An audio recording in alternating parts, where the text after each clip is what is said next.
Récemment, l'ancienne république yougoslave de Macédoine a finalement approuvé leur changement de nom pour Macédoine du Nord, quelque chose qui peut mettre fin à des décennies de litiges avec leurs voisins grecs sur le nom.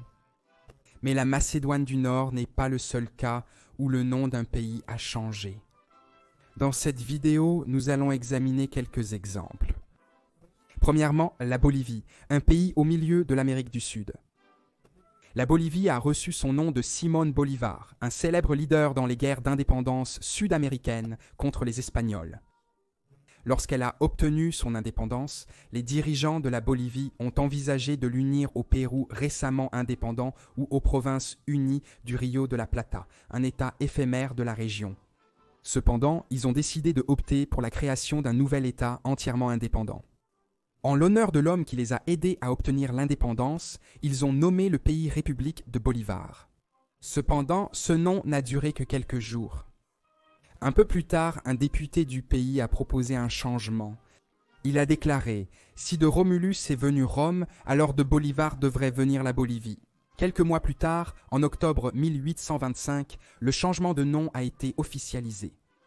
Un fait intéressant est que, très récemment, en 2009, un léger changement a également été effectué et a modifié le nom officiel du pays en République plurinationale de Bolivie pour reconnaître ses diverses ethnies, en particulier la population indigène du pays. Au nord, la République tchèque. Maintenant, j'ai trouvé celui-ci vraiment intéressant parce que je n'avais aucune idée à ce sujet. Vous pensez probablement que je vais parler du changement de la Tchécoslovaquie à la République tchèque, mais non, c'est à propos de l'adoption de la Tchéquie. Très récemment, en 2013, le gouvernement tchèque a recommandé l'utilisation plus large, officiellement, de Tchéquie comme version courte de République tchèque. Et encore plus récemment, en 2016, ils ont proposé que ce nom soit entièrement mis en œuvre dans tous les contextes internationaux, comme le nom officiel du pays. Ceci est justifié par l'utilisation historique de ce nom. La région dans laquelle Czechia est située est connue depuis longtemps sous le nom de Bohême, et ce nom en tchèque est Chéky, donc je suppose que Czechia se rapproche de cela. Depuis 2016, les institutions internationales ont appliqué le changement à un niveau officiel. En fait, si vous allez sur Google Maps en anglais maintenant, le nom affiché pour la région n'est plus République tchèque. C'est Tchéquie à la place. Ensuite, Cap-Vert, ce n'est pas exactement un changement de nom. C'est plutôt une consolidation de leur véritable nom. Les îles du Cap-Vert étaient inhabitées avant l'arrivée des Européens, ayant été découvertes par les Génois et les Portugais au XVe siècle. Les Portugais sont devenus leurs dirigeants jusqu'à l'indépendance du pays au XXe siècle et ont donc nommé le pays dans leur langue. Cependant, le nom est censé provenir du Cap-Vert voisin sur la côte sénégalaise, que les Portugais ont également nommé après avoir été vers, on peut supposer de la forêt, et être un cap. On peut également supposer que lorsqu'ils ont découvert les îles et les ont colonisées, comme elles étaient à proximité, ils ont simplement utilisé ce même nom. Et le nom est toujours resté le même. Pourtant, il y a eu un événement intéressant en 2013. Délégation à l'Organisation des Nations Unies a demandé au monde anglophone ou à la communauté internationale de se référer au pays par son nom portugais et de ne pas traduire les mots en anglais. Par conséquent, au lieu de Cap-Vert, il demande à être appelé par son nom portugais d'origine, Cabo Verde. Le même scénario s'est déroulé en Côte d'Ivoire. Il a été découvert à nouveau par les Portugais et aussi par les Français. À cette époque, les colons européens avaient l'habitude de diviser ces provinces africaines en côtes en fonction de l'article le plus couramment échangé là-bas. Dans ce cas, la région échangeait beaucoup d'ivoire et donc elle a été nommée Côte d'Ivoire, à la fois en portugais et en français. Il y avait d'autres régions connues sous le nom de Côte du Poivre, Côte des Grains ou Côte de l'Or. Cela variait vraiment en fonction de l'objet qui était échangé. La Côte d'Ivoire est un exemple intéressant de cela car parfois elle était connue sous différents noms comme la Côte des Dents ou la Côte de Kwakwa, un nom donné par les Hollandais à la population locale, la Côte des 5 bandes à cause d'un type de tissu de coton qui était échangé, la Côte du Vent parmi d'autres. Mais étant donné que ce sont les Français qui ont conservé le contrôle de la région jusqu'à son indépendance en 1960, le nom Côte d'Ivoire est celui qui a perduré. Le problème était que chaque pays continuait à traduire le nom dans sa propre langue, ce qui rendait les accords diplomatiques et commerciaux très problématiques. Et donc, en 1986, le gouvernement a déclaré que pour toutes les fins, le nom officiel du pays serait Côte d'Ivoire dans le français original. En se déplaçant vers un grand pays d'Asie, la Perse, c'est vraiment intéressant celui-ci. Nous avons toujours l'idée, du moins moi, que le changement de nom de la Perse en Iran s'est produit avec la révolution que le pays a connue, où la monarchie a pris fin et une république islamique a été mise en place. Et c'est en partie vrai. Cependant, l'histoire est un peu plus compliquée. La Perse était le nom officiel de l'Iran dans le monde occidental, seulement avant 1935, alors que la révolution a eu lieu en 1979. Malgré le fait que le monde occidental appelait le pays perse en interne, les habitants de la région l'appelaient différemment depuis environ 1000 AV-JC. Des noms comme Iran Shah, Iran Zamin ou même en réalité Iran étaient déjà en usage.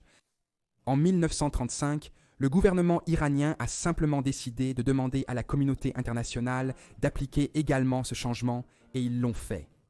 Cependant, pendant la Seconde Guerre mondiale, pour éviter la confusion entre eux et l'Irak, étant donné les noms similaires, Winston Churchill a demandé à l'Iran que seulement pour la durée de la guerre, le nom diplomatique du pays devrait revenir à la Perse, ce qu'ils ont accepté.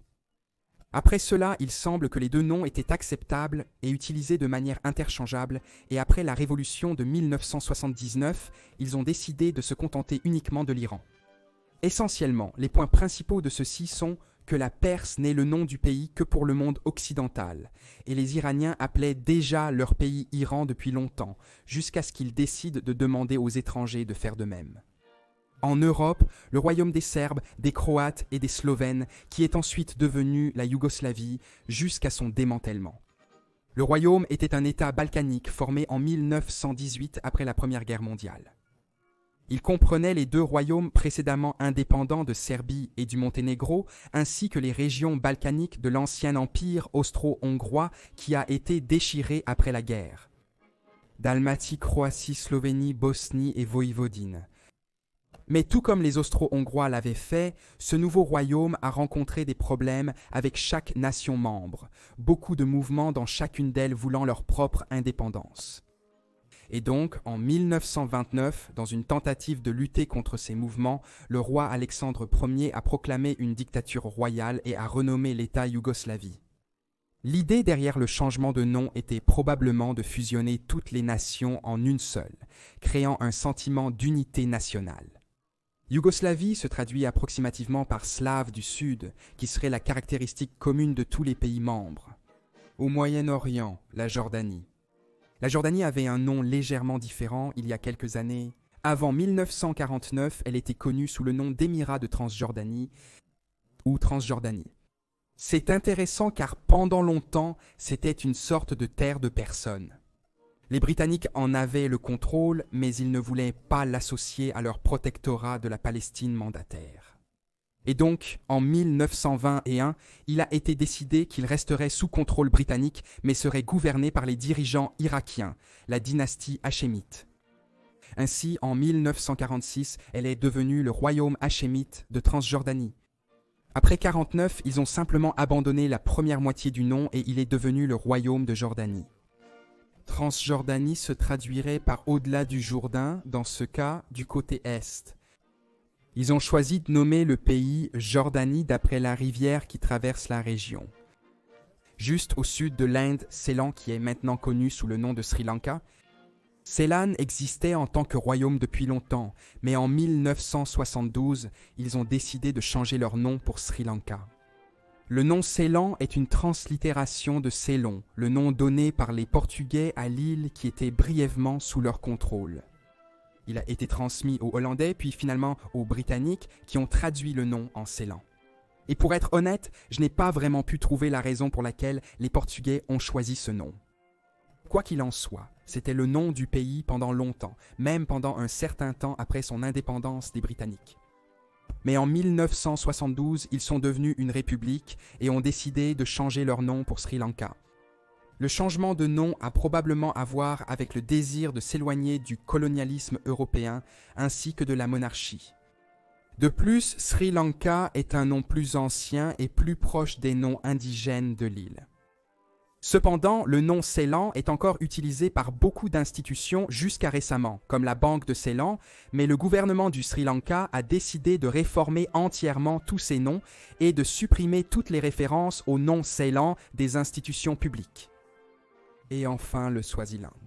C'est le changement de nom de pays le plus récent que j'ai pu trouver, et il a eu lieu en 2017, lorsque le roi du Swaziland, Mswati, le dernier monarque absolu africain, a décidé de changer le nom du pays en royaume d'Eswatini. Ce changement de nom a été annoncé lors du 20e anniversaire de l'indépendance du Swazi, qui a également servi à célébrer le 50e anniversaire du roi. Apparemment, l'une des raisons pour lesquelles le roi voulait changer le nom est qu'il disait que cela amène les étrangers à le confondre avec la Suisse. Eswatini signifie « terre des Swazis », ce qui est essentiellement le même nom qu'il avait auparavant, mais je suppose dans leur langue locale. Et ce sont quelques-uns des pays du monde qui ont changé leur nom. Ce que je pense que nous pouvons retenir de cela, c'est que généralement, les changements de nom sont associés à un type de changement de régime. Donc, le pays reste le même, mais quelque chose dans la façon dont il fonctionne ou qui est aux commandes est modifié et donc le nom change pour refléter cela.